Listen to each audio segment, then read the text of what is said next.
Well, I spoke on this issue a few days ago, and at the risk of flogging a dead horse, I have to speak on it again because the problem is not resolved. In fact, this is a problem that has been in effect since probably since Jamaica gained its independence. And it is the acts of wanton and violent, reckless violence that has been allowed to be perpetuated in our country because both political parties have an interest in the criminality continuing. Now, Jamaica has gone through several stages, a complete metamorphosis, if you will, in terms of how violence has been allowed to fester in our country. We all know, those of us who are old enough, that the country has gone through political violence. And we have seen how that kind of culminated, even though some would argue that when it culminated in 2010 with the extradition order between for Christopher Dulles Coke, um, that it kind of culminated into a boiling pot, and out of that, like kind of like a volcano effect, if you will, uh, there has been a subsiding of some of the seriousness of the criminality in the country. But there are several factors. Even though you take out one or two actors, it doesn't mean that crime is on the decrease. In fact, crime isn't, and gang activity continue to plague the country. Most notably, murder for hire, um, extortion still continues, and just gangs that are affiliated with scammers or what they call choppers, uh, guys who for some reason um, don't want to work and or just decide that they're going to take from society. And I've written about this, but I'm not going to talk about that tonight. I've been writing about this for a long time, and full disclosure, I served 10 years in the Jamaica Constabulary Force, and the unfortunate part about this is that there's a great number of former law enforcement officers who refuses to lend their voice to this nonsense because they're just throwing up their hands and like we can't do anything about it. I refuse to do that. The politics have kind of gone out of the criminality in our country, but there is still politics involved in the gang activity in our country. Not necessarily that the gangs are beholden to the politicians. I think it has flipped. The politicians are beholden to the gangs now, where they need the certain communities need still need those strong so-called strongmen within the community to get out the votes for them. Um, being as it may that the, the the the gang activity is mostly centered around money now and has nothing or precious little, if any, to do with politics. So the hold that the political violence had on the country is no longer a thing, as the gangs are pretty much the younger generation have kind of graduated from the politics. They don't really care that much about the politics to the extent that they did in times past. They are now on the hunt for money. The country is flooded with guns from the United States and Haiti, we are told by the security forces. But the reality is that we don't feel like the JLP government, is doing enough to rid the country of the scourge. I don't know if um, the, the governing party is afraid of the backlash that the PNP, the opposition party, tend to gin up on this issue, that it doesn't want to act decisively on this issue. Now, there are two political parties in Jamaica. The other peripheral parties really don't matter. So it's kind of swapping a black dog for a black monkey. Now, truth be told, both political parties are in some way affiliated with the gangs or gangland communities. at the very least. But the PNP tends to be more, they give off this aura that they're more supportive of criminality in the country. We've seen where anything under PJ Patterson and Portia Simpson Miller. And of course, we saw how that culminated when Bruce Golding took over. He refused to apply, comply with an order to extradite Christopher Dulles Coke, who was wanted by the Americans at that time. And we saw how that played out with the security forces had to go in with the heaviest of hand into Tivoli Garden, one of the toughest enclaves in the country, to annex that community back to Jamaica, and it wasn't easy. Now, what has played out after that saga has been this whole notion within that community that community that refused to adhere to the rule of law, that community that saw a whole family, the Cokes, as their savior, their dons,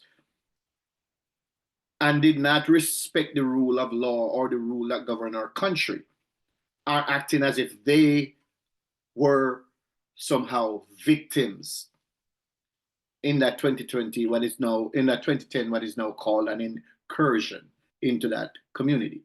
Now, why is it that the security forces will have to enter into a community in an incursion if that community was a good community that was abiding by the law? Now, these are questions that we have to ask yourselves, because there are a whole lot of people out there who are trying to rewrite history. A whole lot of people are trying to rewrite history. And there is one political party that has steadfastly attached itself to the least educated people within the society and continue to use them as fodder, as cannon fodder in their war to gain power and to hold on to power when they do get it. So it's important that we understand that the people in Tivoli Gardens were no more victims and are no more victims than the Rastafarians in St. James back in bygone eras when they attacked and killed police and burnt gas stations. Okay, and then we see a situation where the Jamaican government literally apologized to the Rastafarians, who were criminals, and whether or not they were, some of them were abused, it was because of their criminal actions why the police went in with a heavy hand. But rather than the government says, no, we're not going to do none of that, we will not tolerate criminality. And that incident in Rose Hall, that is what gave Jamaica the idea that criminality is something that they could continue to perpetuate and get the government to bow. How has that helped Haiti? We see where the president of Haiti was assassinated in his own home, in his own bed. How has that helped Haiti? How is this going to help Jamaica when we have to go in militarily with tanks and helicopters to annex a small part of the country, a small country that's 4,411 square miles? We have to go in militarily to annex that part of the country to the small Jamaica. How is that helping our country? You know, we could show some roads that are being built by the Chinese, which we don't own. We could talk about new hotels being built, which no Jamaican own. Those dollars are not staying in the country. And I salute the government for this road building. It's long overdue. I've said it repeatedly. No country is gonna become a developed country unless there is proper roads, proper infrastructure overall. We have to have infrastructure. But if it comes at the expense of our people, if it comes at the expense of our national sovereignty, sorry, it means nothing. So we could showcase those good things that are happening to Jamaica. but the larger issues we need to address, that needs to address this continued perpetuation and explosion of gang activity. We need to get these things under control. We need to give the police the power, the emergency powers, to go in and root out these individuals, and we need strong penalties.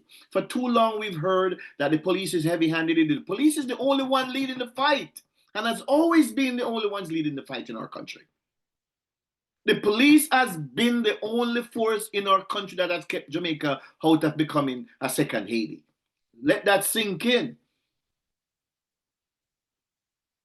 The police has always and has been the only Jamaicans that stood between anarchy and the thugs who would overthrow the government, who would run roughshod over our country. So the question is, how are we allowing in 2025, while we're talking about Jamaica becoming a developed country by 2030, it is a sham, it is a lie, and it's a damn disgrace. There's no developed nation status if we allow these little punks, these little bleach out face punks, to continue to carry on, and these women who are nothing but mattresses for these gangsters.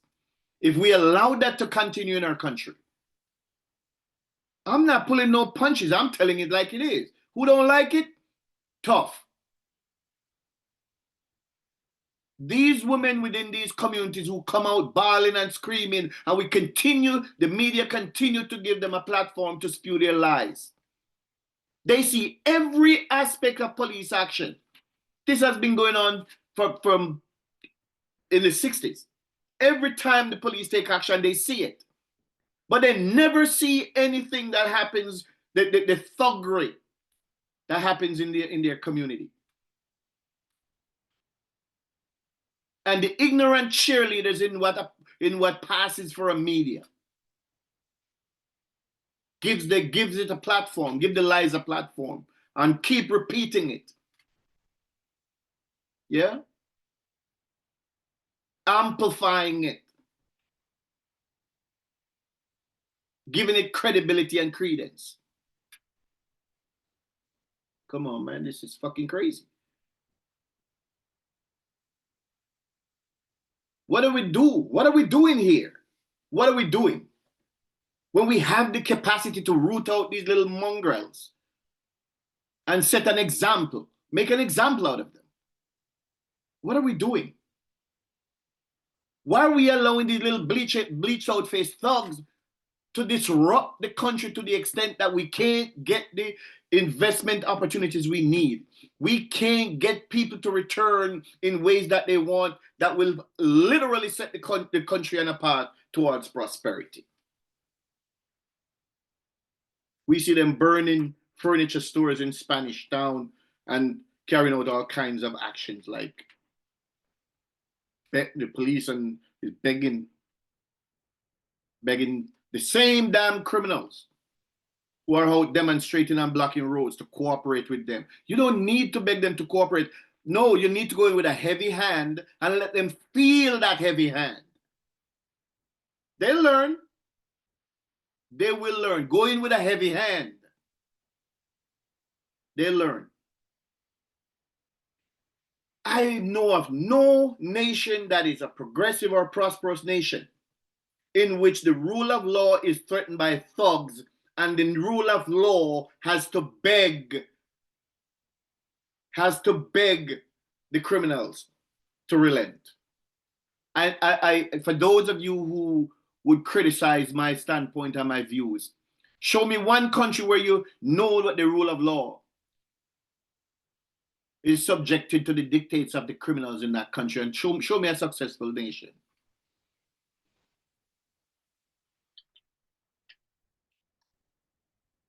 Show me one nation.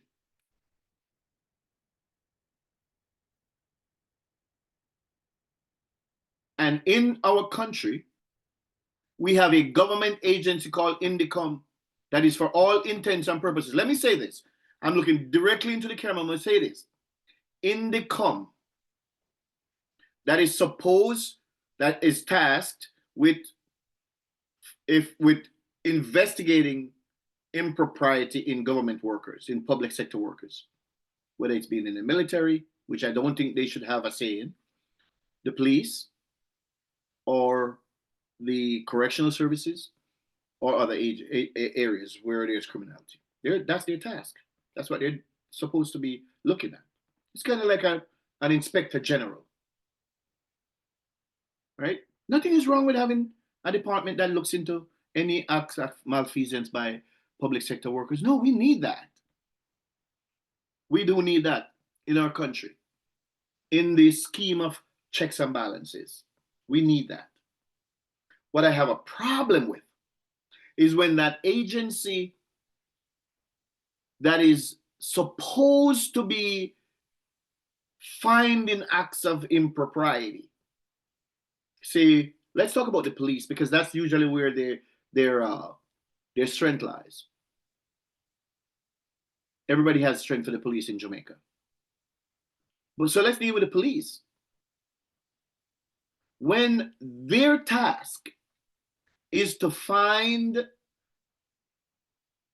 acts where police engage in force or unlawful force, to include the maximum, which is lethal force, when police engage in lethal force,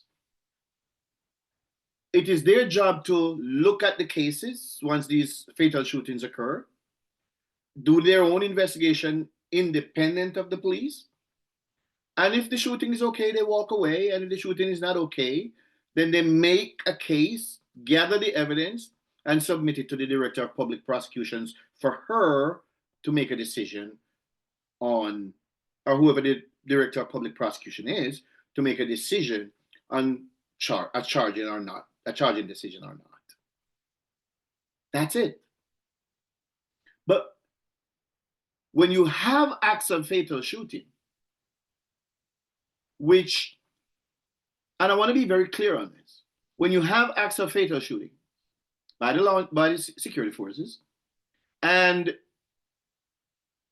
each case is separate. So if we start off the month of January, we have 10 or 15 cases of fatal shooting. It's not one continued thing. These are separate incidents that happen on separate days within the month of January, for example. And so they are tasked with looking at each case as they occur to see if these were good shootings based on their own evidential conclusions. Now, when they don't find anything, rather than just go back to their offices and relax until they're called again, what they do, they join with forces, anti-police forces, the same forces that are empowering the criminals in our country, the same so-called agencies like Jamaicans for Justice that are supporting criminality in our country, funded by overseas dark money. And by the way, Indicom is funded by overseas money too. Large percentage of its budget come from overseas countries that have no interest in Jamaica becoming a first world country, have no interest in Jamaica becoming a developed country, a country from forces and nations that want to see Jamaica remain an impoverished black nation, want to see Jamaica become a second Haiti. So what they do, they join forces with those agencies that are not governmental agencies, but Indicom is paid partially by the Jamaican government, by the Jamaican taxpayers. And what they do, they create this smoke screen, this propaganda campaign, as if the security forces are out murdering people, calling for police to stop or to be careful about shooting people. People are shooting at them.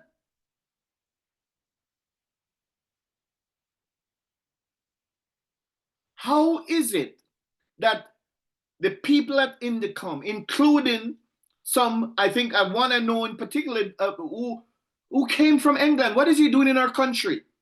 Why does he have a job in our country? And see, they take these people from overseas with their subversive nature, as if we still need Bucky Massa to tell us how to govern ourselves. Not recognizing that these people are subversive. They don't have any kind of loyalty to Jamaica.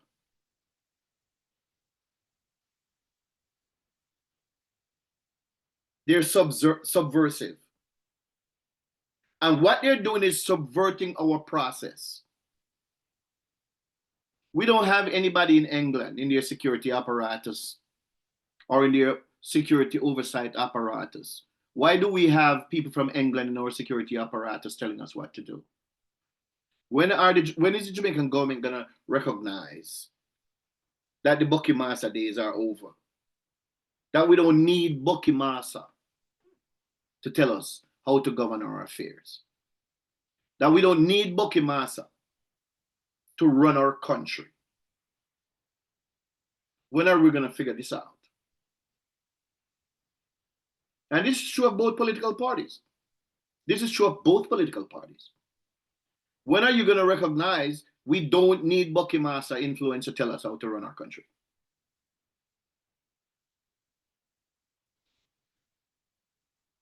We have to get to a point where we realize that as long as we allow these gangs, as long as we do not root out these criminals and find a way to get them employed, those who decide that they are not going to follow any law, there are ways to deal with them. And for the young people, the vast majority who want a better life, the government has to find a way for them to get employed. Has to find a way to get them employed. A long time ago, I suggested that there should be mandatory military service in our country. I'm not suggesting, because there's it just boggles my mind. For young people who are not going into the hard trust, young people who are not going into college, for the young people who cannot show that they're going to any meaningful employment after high school, they should automatically be drafted into the military. Now, I am not suggesting that they should put a gun in the hands of everyone, for these young men. But it should be compulsory military service for them. That would give them a little bit of money in their pockets and teach them a skill, because the military has skills. And then the government should create space for each category of workers when they graduate, when they come out of the military, whether they come out as electricians, masons, carpenters, or whatever, that they should come out with skills, and the government should provide space. But most importantly in agriculture, because we need to get back to feeding ourselves. And a lot of these young men, when they come out, could supervise prisoners, to those who are in prisons, bring them out on chain gangs and have them clean the gullies, clean the drains, clean the streets, clean, and put them back in jail. Supervise them on farms where they produce their own food. We got to change the way we do things. We have to change the way we do things. That's how you get to a society that can be measured with any degree of success. Nobody's forcing anyone to commit crimes. Nobody's forcing anyone to pick up a gun and go out and murder 3, 4, 5 people. Nobody's forcing anybody to do that. So when a person picks up a gun, that person has decided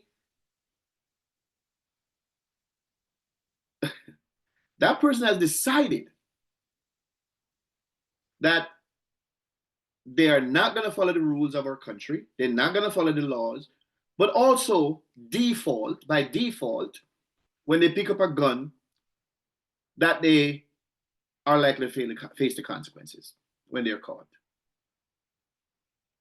We shouldn't have any bleeding hearts talking about how we deal with those, because nobody forced them to pick up a gun. Nobody forces them to engage in criminal activity. Nobody forces them to engage in extortion. Nobody forces them to engage in murder for hire.